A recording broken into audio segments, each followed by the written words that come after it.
Hello and I welcome you all to SDR education. Academic bank of credit क्या होता है, जो कि रिसेंटली हमारे प्रधानमंत्री नरेंद्र मोदी जी ने लॉन्च किया था, और किस तरीके से ये एजुकेशन के अंदर एक रिमार्केबल कदम भी है, जो कि जिसकी शुरुआत कहीं ना कहीं सीबीसीएस से हो जाती है, चॉइस बेस्ड क्रेडिट सिस्टम से, और मल्टी डिसिप्लिनरिटी इन एजुकेशन जो एनकेसी थी सैम पिट्रोडा की, वहां से इसकी शुरुआत लगभग हो चुकी थी। तो जानेंगे इस वीडियो के अंदर कि क्या है एकेडमिक बैंक ऑफ क्रेडिट। अगर आप मुझसे पेपर वन और कॉमर्स पढ़ना चाहते हैं तो अनअकैडमी में मुझे फॉलो कर लीजिए, लिंक आपको डिस्क्रिप्शन में मिल जाएगा। मैं पिछले 6 साल से जो है यूजीसी नेट पढ़ा रहा हूं, और आप अनअकैडमी के प्राइजेस अब बढ़ने वाले हैं, तो मई 31 11:59 पीएम से पहले अपना सब्सक्रिप्शन ले लीजिए। ये पुराने प्राइजेस हैं जो अभी चल रहे हैं, लेकिन इसके बाद नए प्राइजेस ये हो जाएंगे, जो कि प्राइजेस बढ़ के आपको दिख रहा होगा कि काफी प्राइजेस जो है वो 10% से बढ़ने वाले हैं। तो SGRYT कोड के साथ अपना सब्सक्रिप्शन ले लीजिए बिना किसी देरी के, ताकि आप कुछ प्राइजेस जो है उसके बेसिस पे कुछ जो है सेव कर सके अपनी money, and at the same time आप अपने क्रेडिट्स भी इस्तेमाल कर पाएंगे जो कि अनअकैडमी ऐप के अंदर होते हैं, और आपको फर्दर ये प्राइजेस और ज्यादा कम हो जाएंगे, आपको ये प्राइजेस नहीं देने हैं। तो इस प्राइस हाइक को बीट करिए, और मेरा यही सेशन रहेगा कि अगर आप लॉन्ग टर्म के लिए यूसी नेट की तैयारी करना चाहते हैं तो एक 12 महीने या 6 महीने का सब्सक्रिप्शन ले लीजिए, ताकि आप अच्छे से प्रिपेयर कर सकें। टॉपिक पे आते हैं। प्राइम मिनिस्टर ऑफ इंडिया ने अनाउंस किया एकेडमिक बैंक ऑफ क्रेडिट को रिसेंटली। क्या होता है एकेडमिक बैंक ऑफ क्रेडिट? देखिए, ये एक एकेडमिक सर्विस मैकेनिज्म है जिसमें कि आप स्टोर कर पाएंगे और ट्रांसफर कर पाएंगे अपने एकेडमिक क्रेडिट्स को। किसी भी स्टूडेंट को जब वो पर्टिकुलर एग्जाम या सब्जेक्ट या एक सेमेस्टर पास करता है तो क्रेडिट्स ट्रांसफर किए जाते हैं हायर एजुकेशन इंस्टीट्यूशंस के द्वारा, और ये चीज नेशनल एजुकेशन पॉलिसी के तहत आती है 2020 की। और ये एनईपी 2020 मैंने फ्री क्लासेस में अनअकैडमी की करवा रखी है, मैं बता दूंगा वो आपको कहां पे मिलेगी क्लास, और उसको पढ़िएगा ताकि आप इसको और अच्छे से समझ पाएं, क्योंकि ये एक तरह का डिजिटल बैंक है जिसको कि हमारी नेशनल एकेडमिक डिपॉजिटरी जो है वो मेंटेन करेगी, क्योंकि ये एक ऐसा रिसोर्स है जहां पे इस वेबसाइट पे आपके सभी एकेडमिक डॉक्यूमेंट्स किसी भी स्टूडेंट के वो हों यहाँ पे अपलोड किए जाएंगे पर्टिकुलर हाई इंस्टीट्यूशन के द्वारा, और ये डिजिटल बैंक होल्ड करेगा आपके क्रेडिट्स को, ताकि आप में से मान लीजिए कुछ लोग ऐसे होते हैं जिनका फर्स्ट ईयर के अंदर वो कॉलेज कर रहे हैं और कोई जॉब आ जाती है, कोई मजबूरी हो जाती है और शिक्षा को छोड़ना पड़ता है, तो उनके फर्स्ट ईयर के क्रेडिट्स इंटैक्ट रहेंगे, और उसके बाद वो अगर कोई गैप के बाद भी सेकंड ईयर और थर्ड ईयर को ज्वाइन करना चाहते हैं तो वो कर पाएंगे, और उन्हीं क्रेडिट से उनकी शुरुआत हो जाएगी जो उनको ऑलरेडी मिले हुए हैं।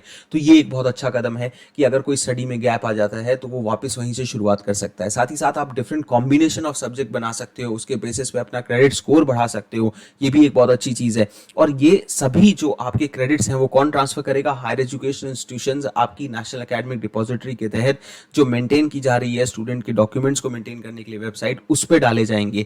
तो ये रोल आउट किया जाएगा स्टूडेंट्स के लिए। ओवर 290 टॉप इंस्टीट्यूशन जो हमारे करंट एकेडमिक ईयर 2021-22 में रहे हैं, तो उन स्टूडेंट्स के लिए प्रोग्राम ऑलरेडी रोल आउट कर दिया गया है 2021-22 से, और सभी इंस्टीट्यूशंस जो कि टॉप 100 में आते हैं हमारी NIRF रैंकिंग के अंदर, नेशनल इंस्टीट्यूशन रैंकिंग फ्रेमवर्क के तहत, और साथ ही साथ जो ए ग्रेड की यूनिवर्सिटीज हैं वो भी इसके अंदर अप्लाई कर सकती हैं, और ये पर्टिकुलर सिस्टम जो है वो उनको भी रोल आउट कर दिया जाएगा। अब आगे जानते हैं कि देखिए इससे आपको क्या मौका मिलता है। मल्टीपल एंट्री एग्जिट ऑप्शंस मिलते हैं आपको, कि आप कभी भी पर्टिकुलर एजुकेशन कोर्स या किसी पोस्ट ग्रेजुएशन ग्रेजुएशन के दौरान आप कभी भी उसको जो है वो लीव कर सकते हैं और फिर जो है ज्वाइन कर सकते हैं, क्योंकि कई मजबूरियां ऐसी रहती हैं स्टूडेंट की, कोई जॉब के कारण, कोई और प्रॉब्लम्स के कारण, तो आपके क्रेडिट्स इंटैक्ट रहेंगे। 2 सेमेस्टर के क्रेडिट्स जो मिले हैं वो इंटैक्ट रहेंगे, फिर आगे 2 सेमेस्टर आप देना चाहते हैं तो वहीं से जुड़ जाएगा। तो ये एक बहुत अच्छी चीज है। दूसरी बात कि अंडर दी ABC जो स्टूडेंट्स हैं उनको मल्टीपल एंट्री और एग्जिट ऑप्शन यहाँ पे मिल रहे हैं। एकेडमिक बैंक क्रेडिट ABC का मतलब है, ध्यान रखिएगा। और ये इनेबल करता है स्टूडेंट्स को कि वो एक किसी डिग्री कोर्स को जो है वो छोड़ के वापस अगर रिज्वाइन करते हैं तो उनको वहीं से मौका मिल जाएगा शुरू करने का जहां उन्होंने छोड़ा था।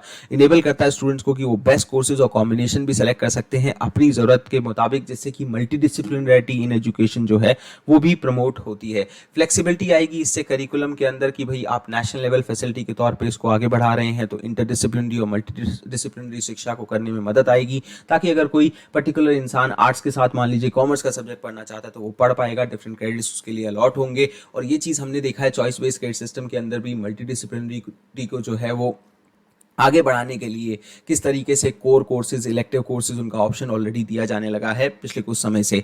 क्या पर्पसेस है इस बैंक को मेंटेन करने का? देखिए, ये बैंक होगा एकेडमिक पर्पसेस के लिए, क्योंकि स्टूडेंट्स को एकेडमिक अकाउंट होल्डर्स जो हैं वो एक तौर पे उनको वो पर्टिकुलर क्रेडिट्स जो है वो ट्रांसफर किए जाएंगे, क्रेडिट्स वेरीफाई किए जाएंगे, अक्यूमुलेट किए जाएंगे, और ये सब किसके थ्रू होगा? उस पर्टिकुलर हायर एजुकेशन इंस्टीट्यूशन जो कि स्टूडेंट के अकाउंट के अंदर इन चीजों को ट्रांसफर करेगा। तो ऑर्गेनाइजेशन स्ट्रक्चर इस तरीके का बनाया जाएगा कि एक एकेडमिक बैंक ऑफ क्रेडिट जो है वो डिजिटल वर्चू के बेसिस पे होगा। ये एक ऑनलाइन स्टोर हाउस की तरह होगा, जहां पे हर स्टूडेंट का एकेडमिक बेस और उसका जो डेटाबेस है उसे मेंटेन किया जाएगा। और साथ ही साथ यहाँ पे ये भी है कि जो क्रेडिट कोर्स डॉक्यूमेंट है ये स्टूडेंट खुद नहीं कर सकता, तो it will not accept any credit course document जो कि स्टूडेंट के द्वारा अपलोड किया जा रहा है। ये हमेशा उस पर्टिकुलर हायर एजुकेशन इंस्टीट्यूट के द्वारा किया जाएगा जिसमें कि स्टूडेंट को एनरोल किया गया है, और वो higher education institute only eligible होंगे स्टूडेंट के अकाउंट में इस क्रेडिट्स को ट्रांसफर करने के लिए, ताकि ऑथेंटिसिटी और वेरिफिकेशन को मेंटेन किया जा सके। एक स्टूडेंट को जो क्रेडिट स्कोर और मार्क्स मिलेंगे उसके कोर्स के तहत, और वही जो है वो उसको ट्रांसफर कर दिए जाएंगे। इससे क्या होगा, एजुकेशन सेक्टर ज्यादा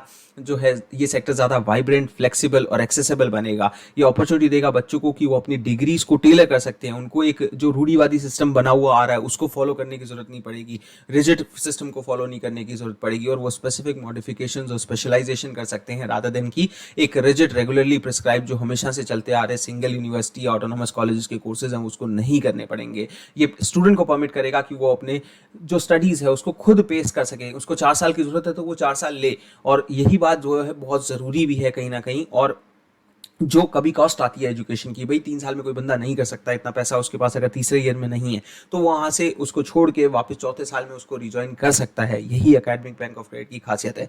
अगर आप अनअकैडमी की प्लस क्लासेस और फ्री क्लासेस से तैयारी करना चाहते हैं तो मेरा यही सजेशन रहेगा आप लोगों को कि ये जो मैंने टेलीग्राम में आपको पीडीएफ दी है, पेपर 1 की प्लस क्लास की लिस्ट, पेपर 1 की फ्री क्लास की लिस्ट, कॉमर्स की प्लस और कॉमर्स की जो है प्लस क्लासेस की लिस्ट, इनको डाउनलोड करिए। टेलीग्राम का लिंक आपको पहले कमेंट में मिल जाएगा, और वहां से इन क्लासेस में आपको जितनी भी क्लासेस पढ़नी है सबकी डिटेल्स जो है वो मेंशन है डेट वाइज, और उन फ्री क्लासेस को कर लीजिए। और ये जो पेपर 1 की फ्री क्लासेस की लिस्ट है ना, ये वाली कंप्लीट लिस्ट वाली, इसी के अंदर आपको एनईपी 2020 की क्लास भी मिल जाएगी जो मैं बता रहा था हायर एजुकेशन के सेक्शन के अंडर में, और डिटेल्स भी मिल जाएंगी। शुक्रिया, सब्सक्राइब करिए चैनल को। Thank you so much, bye bye.